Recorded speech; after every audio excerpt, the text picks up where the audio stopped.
बुरी बनी मेरे साथ। वो करता ऊपर न भगवान की तरफ मुँह करके। तो परमात्मा कहते अच्छे दिन पाछे गए, गुरु से किया ना हेत, अब पछतावा के करे चिड़िया चुगी खेत। मट्ठा बैठा लिया तुमने। और सूक्ष्म वेद में परमात्मा से प्राप्त ज्ञान में आदरणीय गरीबदास साहिब जी ने कहा है, श्वेत छतर सिर मुकुट बिराज, देखत ना उस चेहरे नु, गरीब दास ये वक्त जात है, रोगे इस पैरे नु। गरीब दास ये वक्त जात है, रोगे इस पैरे नु। पहरा माने समय को, कि उस परमेश्वर के सिर पे मुकुट है, ऊपर श्वेत छत्र है और राजा के समान सिंहासन पर भगवान विराजमान है, कबीर परमेश्वर। श्वेत छत्र सिर मुकुट विराज, देखत ना उस चेहरे नु, यानी वो भक्ति नहीं करते जिससे तुम्हें परमात्मा मिल जावे। और गरीब दास जी कह रहे हैं ये वक्त जात है, मानो शरीर हाथों से जा रहा है, रोजाना एक दिन कम हो रहा है। यदि भक्ति नेकी मर्यादा में नहीं रहे, सतगुरु मिले नहीं, तो रोया करोगे इस समय को जब हाथ से छूट जाएगा, जैसे कुत्ता ऊपर न मुंह करके रोया करे। और जैसे वो मजदूर उस समय को रो रहा था, तो फिर नहीं बनेगा कुछ भी। अब करना है तो ये समय है, समझा है तो सिर दर पाओ और भौर नहीं रे ऐसा दा। मन सुख के सागर बसरे, भाई और न ऐसा यस रे। मन तो सुख के सागर बसरे, भाई और न ऐसा यस रे। मन तो सुख के सागर बसरे, भाई और न ऐसा यस रे। सर्व सोने की लंका होती, रावण से रणधीरम। सर्व सोने की लंका थी वो, रावण से रणधीरम।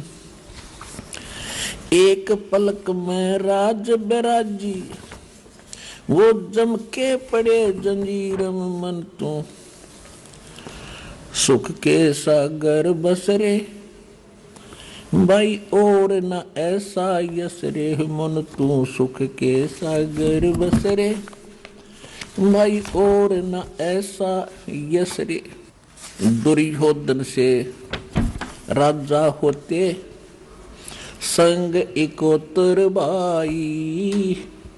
दुर्योधन से राजा होते, संग इकोतर भाई। 11 अक्षौणी संग चले थी, वो देही गीद ना खाई। मन तू सुख के सागर बसरे, भाई और न ऐसा यस रे। उदय अस्त बीच चक्र चले थे, ऐसी जन ठकुराई। उदय अस्त बीच चक्र चले थे, ऐसी जन ठकुराई। चुनक ऋषि सिवर कल्प करी, तब खोज न पाया राई। मन तू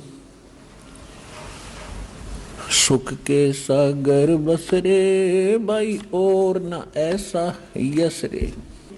भाई और न ऐसा यस रे। भाई राम नाम पर लाद पड़े थे, इरना कुछ ना बाए। राम नाम पर लाद पड़े थे, इरना कुछ ना बाए।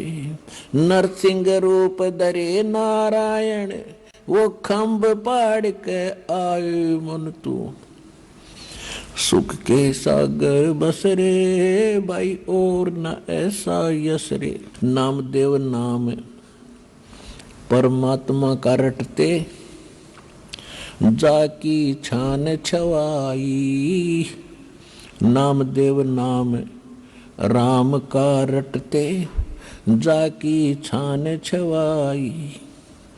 एक पलक में देवल फेरा व मर्तक गऊ जवाई। मन तू सुख के सागर बस रे भाई, और न ऐसा यस रे भाई। काशीपुरी कबीरा होते ताही लखोरे भाई। काशीपुरी कबीरा होते ताही लखोरे भाई। आप के उतरे वह 9 लख बालद आई। मन तू सुख के सागर बसरे भाई, और न ऐसा यसरे। कनक जनेऊ कंद दिखाया, भक्ति करी रविदासा। भाई कनक जनेऊ कंद दिखाया, भक्ति करी रविदासा। दास गरीब कौन गति पावे, वो मगहर मुक्त बिलासा। मन तू सुख के सागर बसरे भाई, और न ऐसा यसरे। अपने आत्माओं, यहाँ की इस संसार की व्यवस्था और सतलोक की व्यवस्था की भिन्नता, उसमें अंतर बता रहे हैं परमात्मा।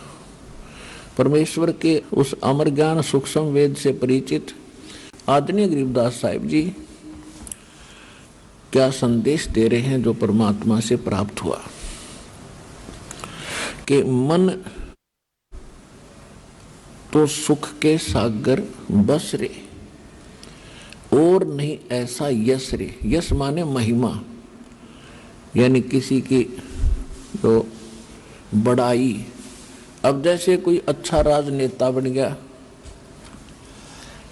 या कोई सिद्धि प्राप्त करके कोई संत प्रसिद्ध हो गया, किसी का बुरा कर दिया, किसी का भला कर दिया, उसकी मंडी बन गई, उसकी मंडी बन गई, वहां पूजन लाग गए।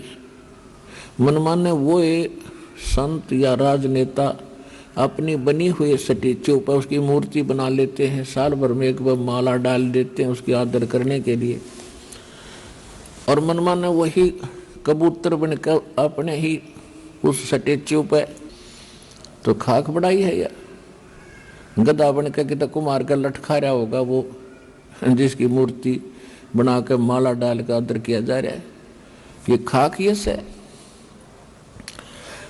ये क्या महिमा हुई।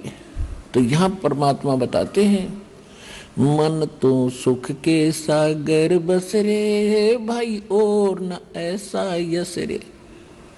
यदि तू महिमा बनाना चाहता सतलोक में चल, सारा संसार सरा होगा, बड़ा भगत था भाई, किसी की आत्मा नहीं दुखाई और नियमित रहा, व्यवहार का पक्का था, और सतलोक तो जाना ही है भक्ति सत करके। इसके बाद कहते हैं, यदि तू पूरी पृथ्वी का राजा भी बन गया तो क्या होगा भाई। उदय अस्त विच चक्कर चले थे, ऐसी जन ठकुराई।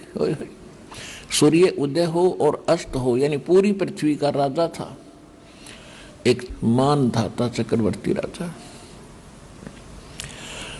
और वो फूला नहीं समावा था। कोई भी उसके अधीन राजा, कोई नवाब थोड़ा सा भी गलती कर देता था, उसको भयंकर सजा दे करके और अपने अधीन रखता था। कहते हैं शेर ने सवा शेर मिल ही जाता है। एक चुनक नाम के ऋषि, जैसे आपको बहुत बार कथा सुनाई है, इस काल का पुजारी था, ब्रह्म का साधक था, और ब्रह्म तक के साधक को परमात्मा ने उनको काल ही बताया है। काल का पुजारी काल वाले काम कर सकता है। जो साधना इन ऋषियों ने की वो मोक्षदायक नहीं थी, उससे परमात्मा मिला नहीं, इनमें सिद्धियां आ गई, एटम बम बन गए। तो मानधाता चक्रवर्ती राजा की इस चुनक ऋषि ने 72 अक्षौणी सेना का नाश कर दिया था। एक वचन से सिद्धि से अपनी पुतली बनाई, 4 परमाणु बम बनाकर छोड़ दिए, 72 अक्षौणी सेना, 72 करोड़ समझ लो, सीधी सी बात भाषा में, सेना को एक ऋषि ने नाश कर दिया। अब पहले तो उस मानधाता चक्रवर्ती, यानी चक्रवर्ती माने aura controller in on the earth, पूरी पृथ्वी का कुल मालिक, पहले तो उसकी महिमा थी, सारी पृथ्वी का राजा है, मानधाता चक्रवर्ती है, उसका यश था। और फिर उस चुनक ऋषि का यश हो गया कि उसने वैसा कमाल कर दिया, चक्रवर्ती राजा की सारी सेना का नाश कर दिया। अब फिर उस ऋषि की महिमा होगी, अब वो ऋषि के बनेगा अगले जन्म, और यो राजा क्या बनेगा, राजा बनेगा गधा स्टार्ट से ही। ये नियम है मालिक। राजा तो सारे पाप पे पाप करे सारा जीवन में, तो ऋषि साथ में जिसे इसने साधना भक्ति नाम ओम का जाप किया, वो पुण्य और वो कमाई बन गई, और उधर से 72 करोड़ सेना मार दी, ये पाप बन गए। तो दोनों अकाउंट ओपन रहते हैं जब तक कबीर भगवान की शरण में आप नहीं आते हो, तो दोनों भोगने पड़ते हैं, पुण्य भी और पाप भी। तो ये चुनक ऋषि जाएगा महास्वर्ग में, ब्रह्मलोक में, वहां अपनी पूंजी समाप्त करके फिर पुनरावृत्ति में शेष पुण्य बचे होंगे तो फिर पृथ्वी का राजा बनेगा। राजा बनकर कोरी कुब्द कमाओगा, नरे कर्म फोड़ेगा, और फिर जोड़ा जाड़ा यही छोड़कर फिर चलता बनेगा, और फिर बनेगा कुत्ता। और जितने वो सैनिक मारे थे उसने अपनी सिद्धि से, वो सारे सैनिक तो बनेंगे कीड़े, और यो बनेगा कुत्ता, इसके शर्म में पड़ेंगे और वो इसने नोच नोच कर खाएंगे। तो परमात्मा कहते हैं मन तो सुख के सागर बस रे भाई, और न ऐसा यस रे, मन तो सुख के सागर बस रे भाई, और न ऐसा यस रे।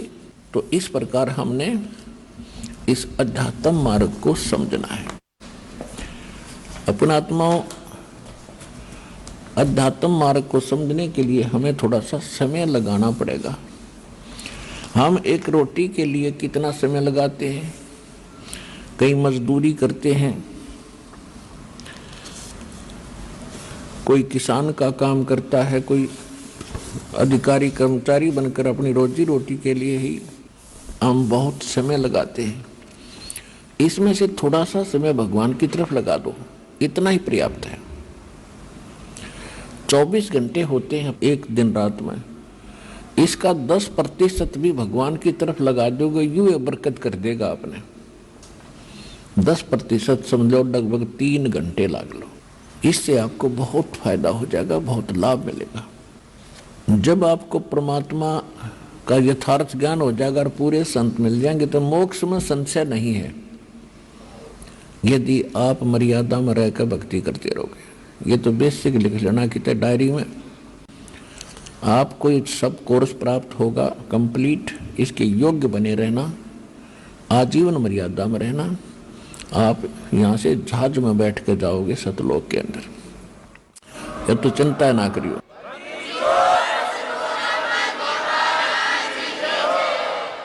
और परमात्मा के पाने के लिए हमने घर भी छोड़े और हम राज भी त्याग गए। आज तो राज प्राप्ति के लिए पता नहीं के खड़द उतार दे इंसान, हमने राज भी त्याग दिए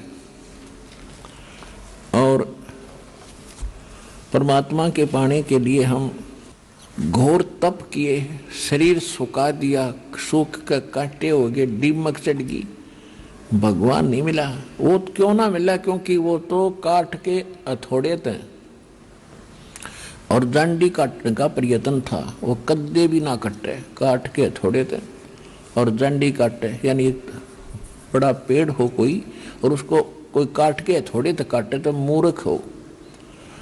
उसके काटने की वो सही औजार मिलने के बाद 2 घंटा में मूछ देगा उसने, पट्टाए पट पार मारेगा ठाके।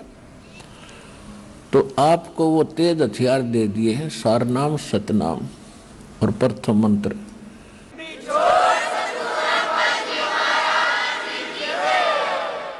इस जन्म मरण की जांडी ने काट लो हिम्मत सी करके, या फिर नहीं रह जाएगी, फिर अधूरी सधूरी, फिर दिक्कत करेगी।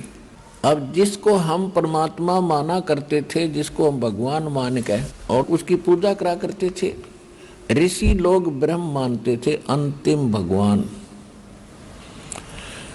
वो भी एकाद ऋषि मार्कंडे जैसा, न अन्य ब्राह्मण तो दुर्गा की पूजा करा करते। दुर्गा की पूजा क्यों करा करते? माया पुजारी थे, सिद्धि आ जाती है दुर्गा की पूजा से, और फिर वो जंतर मंत्र करके दुनिया को ठगते, उनमें महिमा के पात्र बन जाते, अपना जीवन नाश करते और साथ में यजमानों का भट्ठा बैठाते, भक्तों का। तो इसका कारण क्या था कि ये काल जो भगवान यहाँ का ब्रह्म है, सरपुरुष है, 21 ब्रह्मांड है इसके, और ये नहीं चाहता कि ये प्राणी परमात्मा से परिचित हो जाए, यहाँ से निकलना जा तेरे जाल तक। इसका एक प्रत्यक्ष प्रमाण है। एक भक्त मिला, पहले 10 गांव में सत्संग किया करता था। तो उसने, वो बड़ा जिज्ञासु था, वो कह रहा था जी मैंने परमात्मा की प्राप्ति की बड़ी तड़फ है बचपन से ही, मैं रामायण का घना अच्छा पाठी रहा हूँ, मुझे बड़ा आनंद आता है भगवान श्री राम की कथा पढ़ के और सुन के, मैं रामायण बहुत पढ़ता रहा। तो उसमें मेरे, और भी धार्मिक ग्रंथ बहुत पढ़ता था, तो उसमें मेरे को एक शंका आई कि भी सारी लंका के अंदर सब दुर्बुद्धि प्राणी थे। रावण, उसके भाई मांस खाम, दारू पीव, बकवाद करें, सारे राक्षस जैसे कर्म किया करते थे। और उसमें मंदोदरी और विभीषण रावण को समझा रहे हैं ऐसा गजब का ज्ञान, वो ज्ञान उनके पास कहाँ से आ गया? या तो ये इस तुलसीदास की अपनी कल्पना है, और न तो यह बात मेरे नहीं जचती। दूसरी बात वो ये कहने लगा कि महाभारत का युद्ध हुआ और पांडवों ने एक यज्ञ करी थी अपने पाप कर्म का नाश करवाने के लिए, श्री कृष्ण जी के कहने थे। और उस यज्ञ का एक ऐसा नियम था कि उसमें एक शंख रखा था, शंख जो बजाया करते हैं बाबा जी टू टू करके। ये शंख होता है कि सफेद सा एक जीव का कवर होता है, जैसे ये शंख लेह देखे होंगे आपने, छोटे छोटे पानी के अंदर हो जाते हैं, वो बड़ा एक जीव होता है, उसे शंख बन जाता है, उसका ऊपर का बॉडी होता है, उसको ये ऋषि लोग बजाया करते थे, शंख। तो एक शंख था पंचमुखी, 5 मुख थे उसके। तो उस यज्ञ के पूर्ण होने का ये था कि वो शंख अपने आप बजेगा जब सभी भोजन खा लेंगे। तो उसमें श्री कृष्ण ने भी भोजन खा लिया और सारे ऋषि महर्षि देवताओं ने भोजन खा लिया। वो शंख नहीं बजा, उस खाना खाया तो शंख बज गया, ऐसा हम सुनते और पढ़ते आए हैं। मैं प्रश्न करता हूं तो ये कहते हैं कि वो श्री कृष्ण का भगत था। तो ये बात मेरे गले नहीं उतरी थी कि भगवान से तब बाजा नहीं, भगत के ऊपर बजा देगा, कोई बात हुई है। पर मेरा जच नहीं रही है बात, मेरी इस बात का उत्तर किसी के पास नहीं। मैं बोला भाई इस बीमारी की दवाई मेरे दो है, मैं बताऊंगा, अब सुन ले कान खोल के। उसको सृष्टि रचना सुनाई, सारी कथा बताई। पहले हमारे पास बहुत समय होता था, घंटे 2-2 3-3 घंटे बैठे रहते थे, 2-2 4-4 वक्त। हम दास चाहता था कि दास के इस ज्ञान से एक बार परिचित हो जाए 10-20, तो वो आप पर डूंडा ठा देंगे, साथी हो जाएंगे मेरे, फिर सहयोग देंगे अपने भाई बहनों को समझाने में। तो मैंने उसको समझाया कि गीता का ज्ञान किसने बोला? वो कहता श्री कृष्ण ने बोला। नहीं, यह सारी बात उलट हो रही है। यदि इतना सिंपल ये अध्यात्म ज्ञान होता तो सारे पार हो जाते आप। श्री कृष्ण जी ने तो पता भी नहीं मैंने गीता में क्या बोला था। उसको वो महाभारत का वो अंश दिखाया, श्री कृष्ण और अर्जुन की वार्ता, वो पढ़ कर हैरान रह गया कि हद होगी। श्री कृष्ण जी अर्जुन को धमका रहा है कि तू बड़ा बुद्धिहीन है, श्रद्धाहीन है, तूने वो गीता याद क्यों नहीं रखी जो मैंने युद्ध में बोली थी। और खुद कहता है कि मुझे अब याद नहीं, मैं पूरा नहीं सुना सकता। मैं देख ले तू, महाभारत में लिखी हुई। और आप तो कह रहे थे मैं खूब पढ़ा करता, खाक पढ़ा करते तुम। गुरु बिन काहुन पाया ज्ञाना, जो थोथा भूस छड़ मूड किसाना। गुरु बिन वेद पढ़े जो प्राणी, समझन सारे रहे अज्ञानी। फिर तो कति सुन्न हो गया। फिर दास लगा उसे बताने। सुनियो तो आप भी सुनो। श्रीमद् भगवत गीता में 80% ज्ञान है वेदों वाला और 20% है इस काल के अटकलबाजी। इसने यू नाश करवाना था महाभारत का। श्री कृष्ण नट है, अर्जुन नट है। पहले श्री कृष्ण जी 3 बार गए थे शांति दूत बनकर, भाई लड़ो मत, अच्छी बात नहीं, ना जाने किसकी हार हो किसकी जीत हो, कौन भोगेगा। और तुम सारे इकट्ठे मर गए, इस पृथ्वी ने चाटोगे फिर। और जब नहीं मानने लास्ट में श्री कृष्ण जी ने तो यहाँ तक कह दिया था, भाई एक तरफ मेरी सेना होगी, एक तरफ मैं होऊंगा, और मैं तो हथियार भी नहीं उठाऊंगा। अब श्री कृष्ण जी ने यह सोचा था कि कहीं ऐसा ना हो, ये पांडव मेरे रिलेटिव हैं, रिश्तेदार हैं, ये इस करके हिम्मत कर रहे हो कि श्री कृष्ण हमारे साथ है। श्री कृष्ण जी ने बहुत से दे तोड़ रखी थी, जरासंध जैसे मार रखे थे, बड़ी महिमा हो रही थी उनकी। तो श्री कृष्ण जी ने यहाँ तक सोचा था कि मैं ऐसा कोई निर्णय ले लूँ, शायद ये ढीले पड़ जाए पांडव, और इनको ले जाऊँ वहाँ मेरे पास रह लेंगे, रोटी तो खानी है उन्हें। तो यहाँ तक कह दिया था मैं युद्ध भी नहीं करूँगा, हथियार नहीं उठाऊंगा।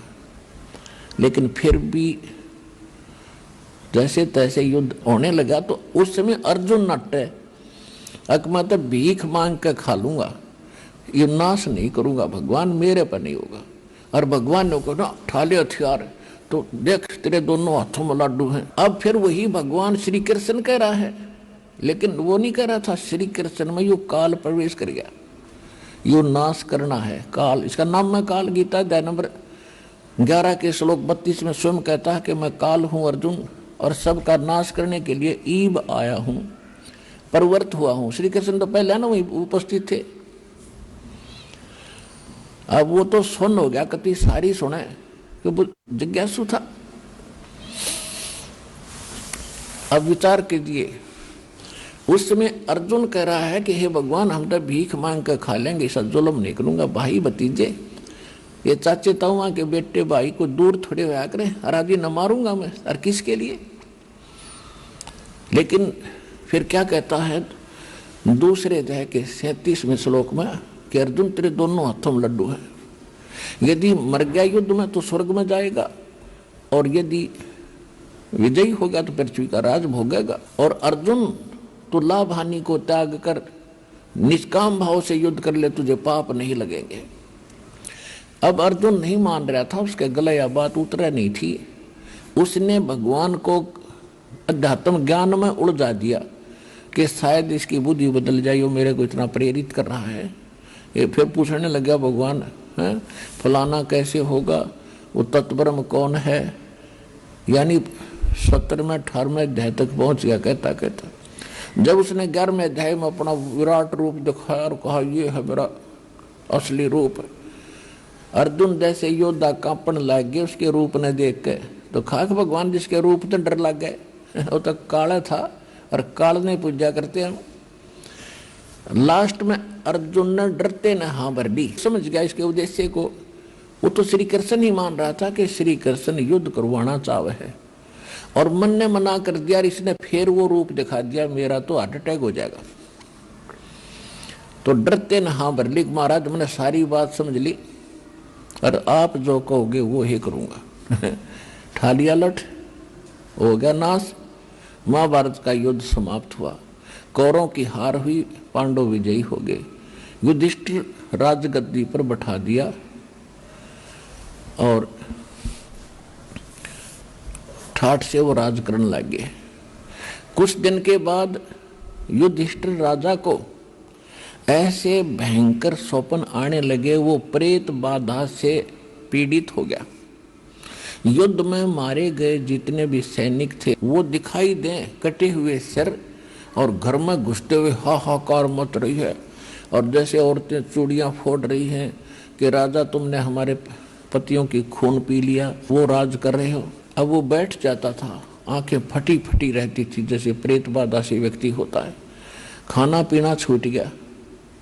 कई दिन के बाद द्रौपदी ने बताया कि आपका भाई अन्य पांडवों को ना रात को सोता है, सारी रात बैठकर ऐसे देखता रहता है, इसको क्या टेंशन है पूछो।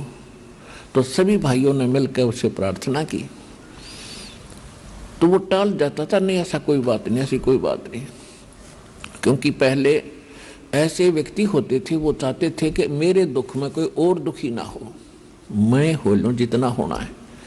लेकिन फिर भी उन्होंने ज़्यादा आग्रह किया तो उन्होंने बताना पड़ गया कि मुझे ऐसा लग रहा है जैसे अपने घर में सिर कटे हुए धड़ ऐसे चले हुए आ रहे हैं और हाहाकार मच रही है और मेरा दिल कांपने लग जाता है।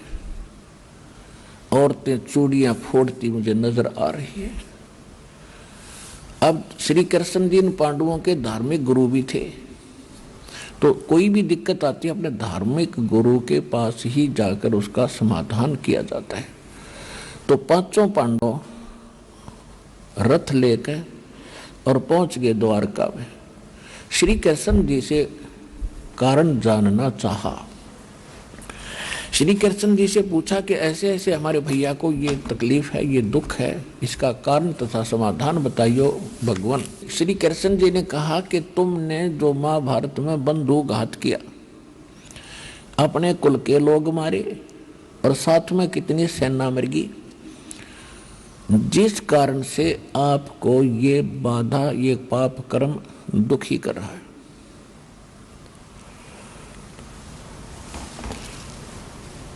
तो उस समय अर्जुन को एक बहुत जबरदस्त झटका लगा कि कमाल की बात होगी, जब महाभारत के युद्ध होने से पहले मैं मना करूं था भगवान, मैं नहीं युद्ध करता, और अर्जुन का मना कर देना युद्ध खत्म हो जाना था।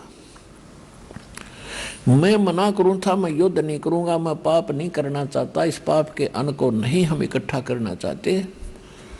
और उस समय तो ये कह रहे थे अर्जुन तेरे दोनों हाथों में लाडू,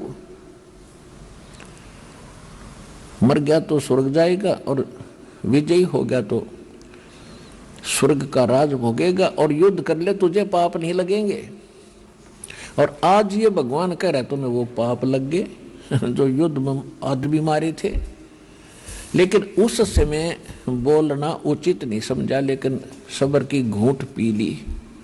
क्यों? यदि मैं वाद विवाद करूंगा, कोई प्रश्न उत्तरी मैंने कर दी कि आप उस युद्ध के समय तो कह रहे थे आपका कोई पाप नहीं लग गए, और आज कह रहे हो कि युद्ध में मरे हुए व्यक्तियों का जो दंड तुम्हें भोगना पड़ रहा है जो मारे थे। इसलिए उसने ये सोच विचार करके कि यदि मैंने वाद विवाद कर दिया, और जो श्री कृष्ण जी ने समाधान बताया था वो ये बताया था कि एक अश्वमेघ यज्ञ करो और उस यज्ञ में पूरी पृथ्वी के भगत ब्राह्मण ऋषि देवता स्वर्गलोक के देवताओं को भी आमंत्रित करो, और सभी आवें, आपका अन्न खावें, आपका भंडारा खावें, और उसमें एक शंख रखा जाएगा, शंख, और सब जब खाना खा लेंगे, भोजन पा लेंगे भंडारे में, तो वो शंख अपने आप आवाज करेगा, मुंह का लगा कर बजाने की आवश्यकता नहीं पड़ेगी, अपने आप बजेगा। अपने आप बज गया तो यज्ञ संपूर्ण होगी, अपने आप नहीं बजा तो उस करे हुई यज्ञ का भी फल नहीं मिलेगा। अब उस यज्ञ में 33 करोड़ देवता, 88,000 ऋषि, 12 करोड़ ब्राह्मण और 56 करोड़ श्री कृष्ण जी के कुल, यानी 56 करोड़ यादव और अनेक पूरी पृथ्वी के व्यक्ति, ये सब आने थे, जमाने थे, उनको भोजन खवाना था, जिसमें अरबों रुपए खर्च होना था। किसके लिए? युधिष्ठिर की प्रेत बाधा समाप्त कराने के लिए। अब अर्जुन ने सोचा यदि मैंने वाद विवाद कर दिया और मेरा भाई जो युधिष्ठिर है ये ऐसा नेक आदमी है, ये समझ जाएगा संकेत तय कि मेरे भाई मेरा उपचार कराने में प्रसन्न नहीं है। इन्होंने तो वाद विवाद शुरू कर दिया खर्चा देख के, और ये बिल्कुल इलाज नहीं कराओगा, यज्ञ नहीं होने देगा, बेशक मर जाएगा, और ये हम नहीं कर सकते। जिस कारण से अर्जुन ने सब्र की घूंट भरी और चुप रहा, लेकिन वह छाती में खटका जरूर थी बात कि आज ये क्या कह रहा है कि वो पाप लग गया तुम्हें। जैसे तैसे वो कहा गया कि आप जैसा उचित समझो कीजिए। श्री कृष्ण जी ने स्थान और समय दोनों निर्धारित कर दिए, सब आमंत्रित करने के लिए देश विदेशों में। वो स्वयं भी निमंत्रण देने के लिए गए, कहीं भीम गया, कहीं नकुल, कहीं सहदेव, कहीं अर्जुन, और सब और नौकर चाकर सब जगह चिट्ठियां भेजी। द्वापर युग में परमेश्वर कबीर जी आए हुए थे। चारों युग में संत पुकारे और कूक कहा हम हेल रे, हीरे माणिक मोती बरसे ये जग चुगता डेल रे। सतयुग में सत सुकृत कह टेरा, त्रेता नाम मुनिंदर मेरा, द्वापर में करुणा में कहाया और कलयुग नाम कबीर धराया। द्वापर में जो परमात्मा आए हुए थे उसमें करुणा में नाम से परमात्मा, जैसे कलयुग में कबीर नाम से प्रसिद्ध हुए, तो द्वापर में वो करुणा में नाम से प्रसिद्ध थी। सतलोक से आए थे सहशरीर एक कमल के फूल पर, वाराणसी के अंदर ही एक कमल के फूल पर एक तालाब में, लहर तारा नहीं था उसमें, अन्य तालाब में, वहां पर आकर कमल के फूल पर विराजमान हुए। और एक वाल्मीकि दंपत्ति निसंतान थे, वो वहां किसी कारण से सरोवर पर गए थे, वहां से भगवान को उठा लाए थे। एक सुदर्शन नाम का वाल्मीकि लड़का था, वो परमात्मा के विचारों से गढ़ा प्रभावित हुआ था। उसकी माता पिता ने भी खूब विरोध किया था, पर वो मान्या नहीं। तो परमात्मा की उस ज्ञान से परिचित हुआ, परमेश्वर उनको सचखंड लेकर गए, फिर वापस छोड़ा। तो सुदर्शन का यह बात पक्की दस्तगी थी कि ये करुणा में को नहीं तो भगवान है। उसके बाद पूरी दृढ़ता से उनके द्वारा बताई गई भक्ति कर रहा था। उधर से सभी ये पांडव और उनके अनुचर नौकर निमंत्रण देने के लिए, इनविटेशन देने के लिए इधर उधर जा रहे थे। तो जहां सुदर्शन जी की झोंपड़ी थी, कुटिया थी उस भगत की, उस साइड में भीम की सेवा लगी, ड्यूटी लगी निमंत्रण देने की। तो सबसे पहले वो साधु संतों को निमंत्रण दे रहे थे। तो भक्त सुदर्शन जी अपनी झोपड़ी में रहते थे। पहले छोटे छोटे झोपड़ी होती थी, थोड़ी थोड़ी दूरी पर, यानी विशेष वो नहीं था समूह रूप में।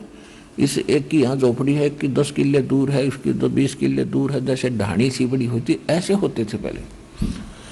तो सुदर्शन जी के पास जब वो पहुंचा भीम, उसने निमंत्रण देते हुए कहा कि हे महात्मा, हे भगत जी, मैं राजा युधिष्ठिर जी का भाई हूं, मेरा भीम नाम है, मैं आपको निमंत्रण देने आया हूं, आप हमारी यज्ञ में आइएगा, हमने एक यज्ञ करनी है। तो सुदर्शन जी तो परमात्मा के ज्ञान से परिचित थे। उसने कहा, अरे भीम, ए भीमसेन, तुम तो भाई ऐसे घोर नरक में डाले जाओगे, आपके लिए तो अलग बनाना पड़ेगा भगवान ने, और तुम्हारे अन्न को खा के मैं नरक ना जाऊं, तुमने तो इतना जुल्म कर रखा है। करोड़ों बहन विधवा होगी, उनकी आंसू नहीं सूखी है, बच्चे बिलख रहे हैं, माँ से पूछ रहे हैं हमारा पिता कहाँ है, माँ कह रही है बेटा फौज में गया है, छुट्टी नहीं मिली है, और अंत में रो रो कर बताना पड़ रहा है, फिर सारा परिवार रो रहा है और तुम मौज मार रहे हो, तुम सुख की इंतजार करते हो। तुम्हारा तो बुरा हाल होगा और कौन खावा तुम्हारी रोटी, वो भी नरक में जाएगा। तुमसे तो कसाई भी अच्छा। और जा यहां से भाग, चल अपना काम कर। अब भीम को बड़ा गुस्सा आया, लेकिन थोड़ा थोड़ा अंदर से रोक रखा था कि कहीं पर भगवान श्री कृष्ण और भाई गुस्सा ना हो जाए। फिर सुदर्शन जी ने कहा कि ये थी मुझे ले चलना चाहते हो, जैसी यज्ञ तुम करती 100 यज्ञ का फल मुझे दो पहले, ताकि मेरे कुछ पुण्य बने, जब तुम्हारे रोटी खाऊं ऐसी ऐसी 100 यज्ञ का पुण्य मुझे संकल्प करो, जब तुम्हारे टूक तोड़ूंगा मैं। इतना घोर पाप है तुम्हारे अन्न में। तो भीम बोला कि भगत घना ना बोला, ज्यादा मत बोला, बस बहुत सुन ली तेरी मैंने, तेरी थोबड़ी तोड़ दूंगा मैं। तने आना होता ही है ना, बेशक बताइए। मेरे भाई तो डर लग गया, मैंने कृष्ण जी तो डर लगा है ना, तेरी दे ही तोड़ देता, और तू ना होगा तो शंख ना बाज जाएगा। यूं कहकर भीम तो चल पड़ा पहलवान। अब भीम ने ये सोच रखा था कि भाई श्री कृष्ण बैठे भगवान वहां पर, इन छोटे मोटे कुतरुओं का क्या अस्तित्व है उनके सामने।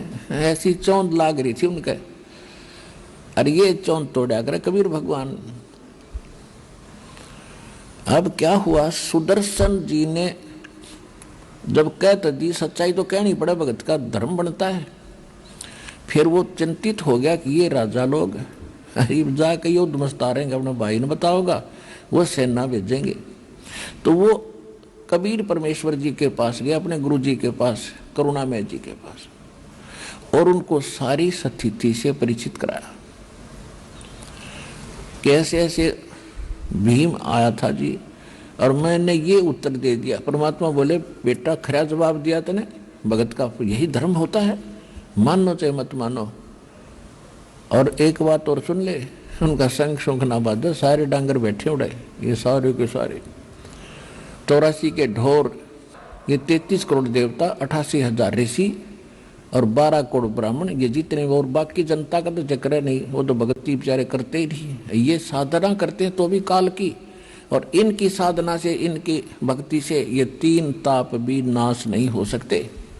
ये 3 ताप के अंतर्गत दुख होता है, कोई प्रेत बाधा होती है, कोई घाल गाल देता है, कोई जंतर मंत्र कर देता है, कोई श्राप दे देता है, ये 3 ताप के अंतर होते हैं। तो गरीबदास जी कहते हैं, तुम कौन राम का जपते ही जापम, तात कटे ना ये 3 तापम। तुम किन भगवानों की भक्ति करते हो जिनसे तुम्हारे 3 ताप भी नाश, और उस परमात्मा की भक्ति करो। सतगुरु जो चावै सो करही, 14 कोट दूत जम डरही, ऊत भूत जम त्रास न्यवारे, और चतर गुपत के कागज पाड़े।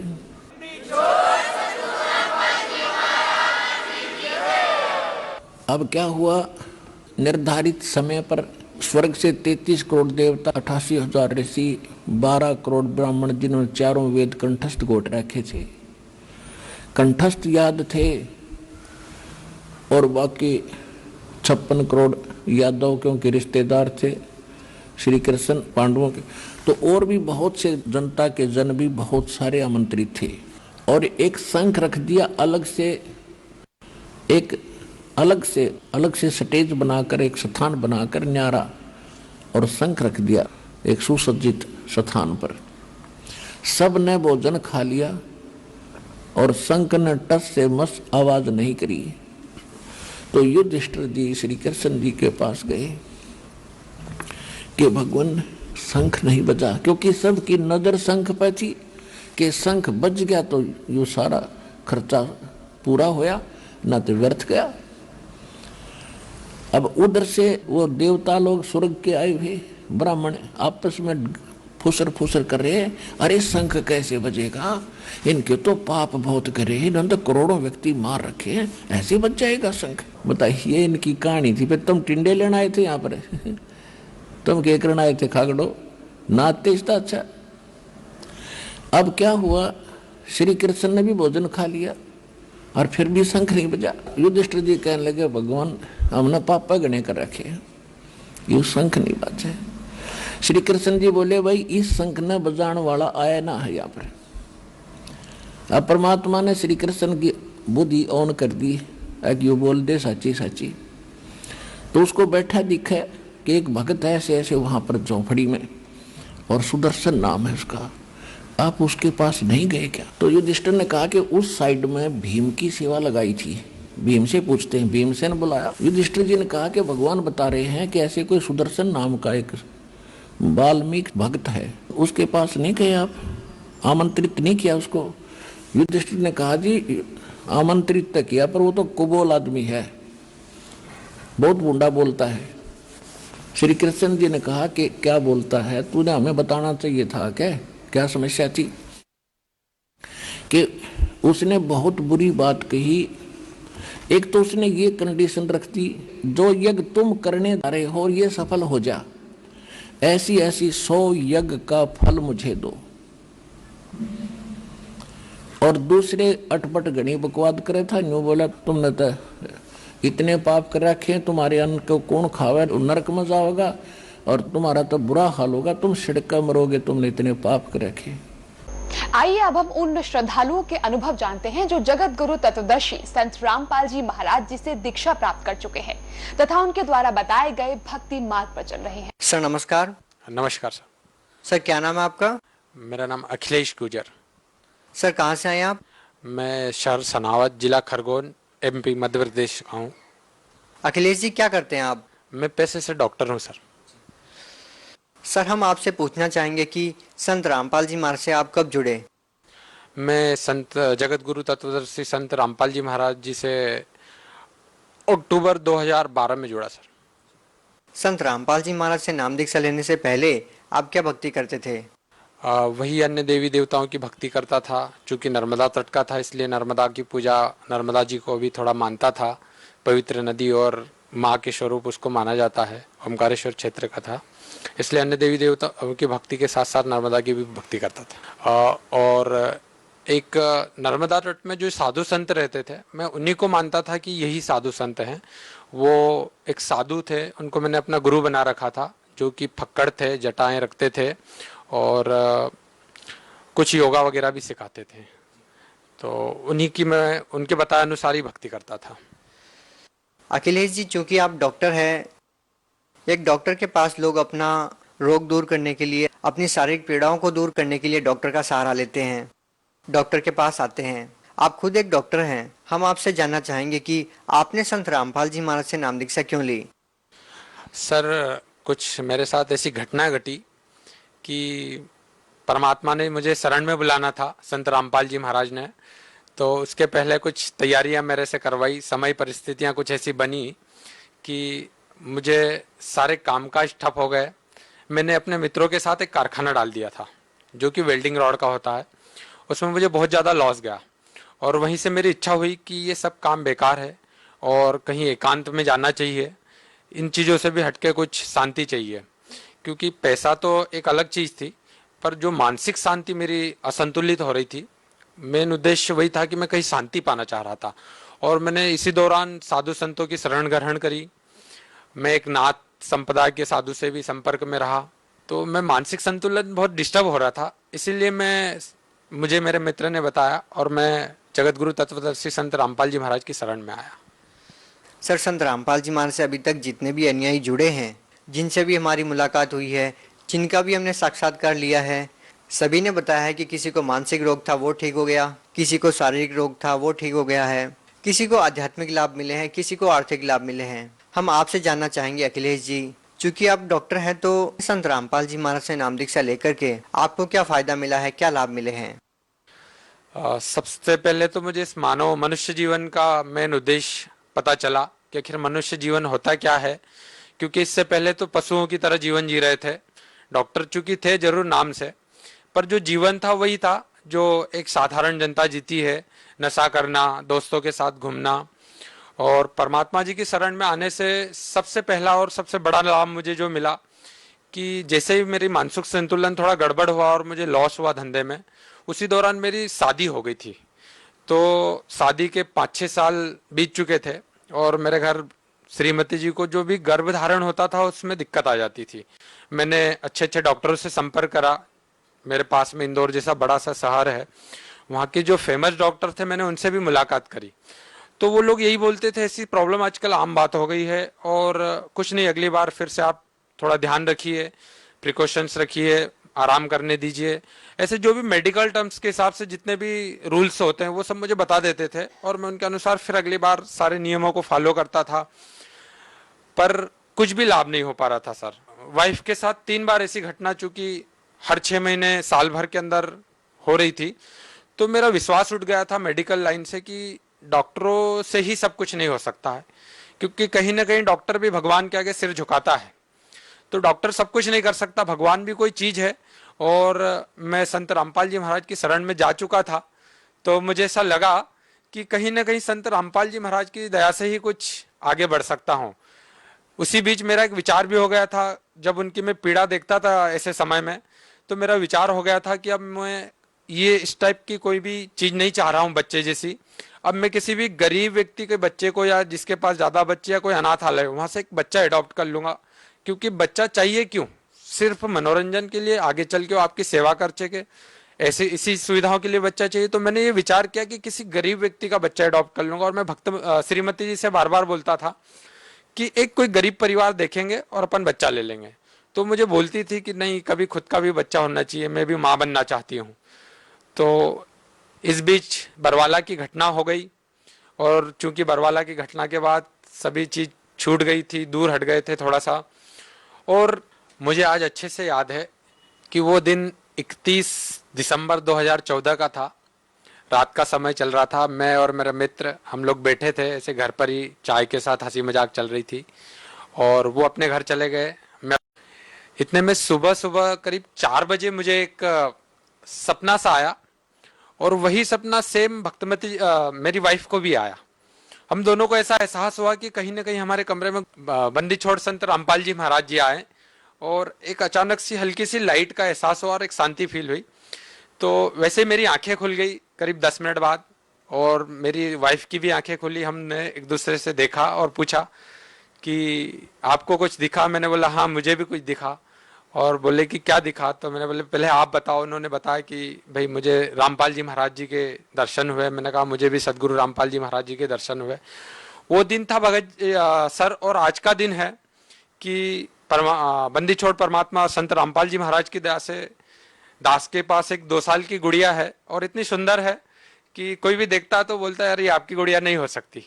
बिल्कुल ही सुंदर सी, हेल्दी सी है और उसको कभी अभी तक 2 साल हो गए मुझे डॉक्टर के पास अलग से नहीं ले जाना पड़ता, क्योंकि मैं भी एक डॉक्टर हूँ, पर चूंकि बच्चों के भी डॉक्टर रहते हैं तो मुझे कहीं ऐसा जरूरत नहीं पड़ता कि मैं जैसे कहीं ले जाऊं। हल्की सी सर्दी जुकाम होती है और मैं बोलता हूँ थोड़ा सा रामपाल जी महाराज जी ने कुछ दया बख्श रखी, प्रसाद के रूप में, कुछ चरणामृत के रूप में वो देते हैं और वो खेलने लग जाती है। जब मुझे इससे लाभ हुआ तो मैं खुद आश्चर्य रहा और मैं जनता से भी यही प्रार्थना करूंगा कि आप खुद अंदाजा लगा सकते हैं कि मैं डॉक्टर होने के बाद निराश हो गया था और मेरी कोशिशें फेल हो रही थी। तो मुझे बंदी छोड़ संत रामपाल जी महाराज की दया से ये लाभ प्राप्त हुआ। इसके बाद मुझे एक बवासीर की समस्या खुद को थी, चूंकि हल्की सी थी तो मैं ध्यान नहीं दे रहा था। मैंने छोटी मोटी दवाइयां ले रखी थी, फिर भी कुछ आराम नहीं मिल रहा था। पता ही नहीं चला वो तकलीफ कब गायब हो गई। ऐसे बहुत सारे लाभ जो छोटे छोटे आए दिन हो जाते हैं, जिनका कभी एहसास भी नहीं हो पाता और परमात्मा कब वो लाभ दे देते हैं पता ही नहीं चलता। सर आप एक शिक्षित व्यक्ति भी हैं और साथ ही डॉक्टर भी हैं। जैसा कि आपने बताया कि आपको संतान की प्राप्ति नहीं हो रही थी और संत रामपाल जी महाराज से नाम दीक्षा लेने के बाद आपको संतान की प्राप्ति हुई है। सर जैसा कि हम देखते हैं कि साइंस का जमाना है और लोग डिजिटल इंडिया की बात कर रहे हैं, क्या ऐसे समय में लोग इस बात पे विश्वास कर पाएंगे कि किसी संत से आशीर्वाद लेने से ऐसे लाभ मिल सकते हैं जो राहत डॉक्टरों से नहीं मिल सकती, वो संत के आशीर्वाद से मिल सकती है? आप चूंकि खुद एक डॉक्टर हैं, आप इस बारे में क्या कहना चाहेंगे? सर आज जो मॉडर्न युग है, जो साइंस का जमाना चल रहा है और जो डिजिटल इंडिया की हम बात कर रहे हैं, यहाँ पर मैं ये कहना चाहूंगा कि अध्यात्म एक ऐसी चीज है जहां साइंस खत्म होता है, स्टॉप होता है, जहां सारी सीमाएं खत्म हो जाती है साइंस की, वहां से अध्यात्म की शुरुआत होती है। क्योंकि जब मैंने संत रामपाल जी महाराज जी का ज्ञान सुना, पढ़ा और जाना, जब मुझे ये एहसास हुआ कि अध्यात्म क्या चीज है, और ये समझ में आया कि ये क्यों करना चाहिए, हमें मानव जीवन के क्या उद्देश्य है और कैसे करना चाहिए, मानव जीवन क्यों जीना चाहिए, क्या इसके उद्देश्य, मूल उद्देश्य है। सर, सबसे ज्यादा संत रामपाल जी महाराज को इस बात को लेकर के काफी प्रसिद्धि मिल रही है कि संत रामपाल जी महाराज से जो भी नाम दीक्षा लेते हैं वो नशा छोड़ देते हैं। सर, इस बारे में आपका क्या अनुभव है? सर, मैं खुद नशा करता था, क्योंकि जो फ्रेंड सर्कल था वो कुछ ऐसा था कि कभी ना कभी हफ्ते में एक बार कुछ ड्रिंक वगैरह या फिर सिगरेट की एक आदत सी हो गई थी, मैं खुद भी लेता था। और नशे की आदत के कारण क्या होता था सर, कि मेरे खुद का चिड़चिड़ापन बढ़ जाता था, और कभी कभी हम दोनों का बहुत झगड़ा हो जाता था, और इतना गुस्सा आ जाता था मुझे कि बहुत सारी चीजें मैं तोड़ फोड़ कर दिया था, करता था। ये मेरी एक बहुत बैड हैबिट थी। और इस नशे की लत को रामपाल जी महाराज जी के आशीर्वाद मात्र से ऐसा छूट गया कि मुझे पता ही नहीं चला। उससे पहले मैंने कई बार कोशिश कर चुका था मैं कि ये नशा दूर हो जाए। मैं काफी कुछ 8-8 दिन तक कोशिश करता था, ले नहीं पाता था, कसम खा लेता था कि अब नशा नहीं करूंगा। 8 दिन बाद पता चलता था कि एक ऐसी लत सी खींचती थी, और चूंकि डॉक्टर होने के नाते जानता भी था कि ये एक बैड हैबिट है, इससे बहुत सारी बीमारियां पैदा होती है। पर मैंने अपने इतने से जीवन में देखा है कि जो बड़े बड़े स्पेशलिस्ट लोग हैं, जो दूसरे को राय देते हैं कि नशा नहीं करना चाहिए, वो भी छुप छुप के नशा करते हैं। मैंने अपने जीवन में देखा है। तो ये बंदी छोड़ रामपाल जी महाराज की आशीर्वाद मात्र से मेरी ये सारी आदतें पूरी तरह से छूट गई सर। सर, भगत समाज को आप इस बारे में क्या संदेश देना चाहेंगे? मैं सारी भगत समाज से और सारे मानव समाज से एक ही प्रार्थना करना चाहूंगा कि चूंकि मैं भी खुद डॉक्टर हूं, आप देखते हैं हॉस्पिटलों में आके, या हम खुद भी देखते हैं जब ड्यूटी पे या कभी ऐसे केसेस रहते हैं, तो हजारों की संख्या में लोग तड़पते रहते हैं, उनकी बीमारियों का निदान नहीं लग पाता। वो डॉक्टरों के चक्कर पे चक्कर काटते रहता है, हॉस्पिटलों पे चक्कर काटते रहता है, पर उसका कोई निवारण नहीं लग पाता। और चूंकि डॉक्टर भी खुद अपने कार्य को शुरू करने से पहले एक बार भगवान को जरूर याद करता है, वो मानता है कहीं ना कहीं कि भगवान जैसी कोई चीज इस दुनिया में है, मेरे से भी ऊपर, या इस दुनिया को चलाने वाली कोई शक्ति है जो हम सबसे ऊपर है। तो मेरा एक सभी से एक ही निवेदन है कि आप अगर पूरी तरह थक चुके हो और आपको कहीं ना कहीं विश्वास हो कि भगवान इस दुनिया में है, तो आप बंदी छोड़ सदगुरु रामपाल जी महाराज जी की शरण में आके देखें, उनका ज्ञान सुने, समझे। क्योंकि पूरा ज्ञान शास्त्रों, वेदों, रामायण जी, गीता जी, कुरान शरीफ, बाइबिल, जितने भी दुनिया के ग्रंथ, धर्म शास्त्र हैं, उन सबसे रामपाल जी महाराज जी ने प्रमाणित करके दिखा दिया कि भगवान कौन है, कैसा मिलता है, उसको पाने की विधि क्या है। और बहुत ही सरल और आसान तरीके से भक्ति जितनी सहज रामपाल जी महाराज जी ने बताई। भक्ति नाम सुन के ही डर लगता था पहले, रामपाल जी महाराज ने सारे वेदों से निराकरण करके बता दिया कि भक्ति कैसी और क्यों करनी चाहिए, उसका महत्व क्या है भक्ति का। तो मेरा आप सभी से यही निवेदन है कि आप एक बार रामपाल जी महाराज की शरण में आके उनका ज्ञान जहां भी आपको पुस्तक के माध्यम से, टीवी चैनलों के माध्यम से, या फिर एसएमएस, कोई बुक्स, जैसे भी आपको मिले, एक बार जरूर पढ़ के देखें। आप खुद निर्णय करिएगा कि क्या सही और क्या गलत चीज है। सत साहिब जी, बहुत बहुत धन्यवाद। सत साहिब जी।